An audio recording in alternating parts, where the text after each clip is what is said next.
Hey guys, in today's video we're going to be showing you how to integrate the autoresponder SendFox with TinyBrander. This is a nice and easy setup and will only take a couple of minutes. So what we need to do in TinyBrander is go down on the left hand menu to the settings, go across to autoresponder settings, and of course what we're talking about today is integrating SendFox. So we click on the SendFox box and we can see that it is asking us for an access token. So what I'm going to do is I'm going to jump across to my SendFox account over here.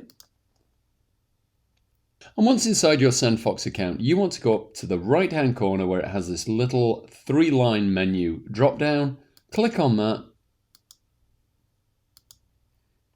And then go down to settings.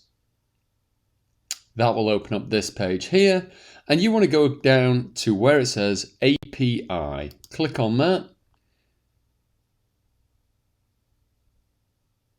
And this has this section here with the personal access tokens. You want to hit create new token.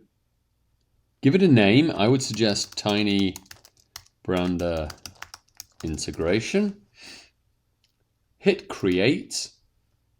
That is going to create this new personal access token.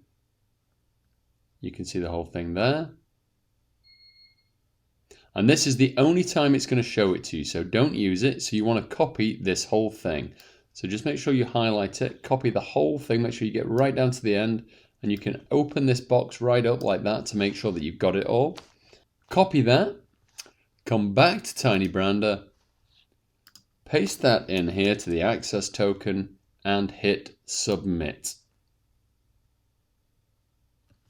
And there we have success. The SendFox autoresponder is now integrated with TinyBrander, and you would just have to select that account inside your store management when selecting which autoresponder you want to work with that particular store. I hope that that's made this nice and clear. If you have any questions or concerns, you can reach us at support@tinybrander.com. Thank you. Bye.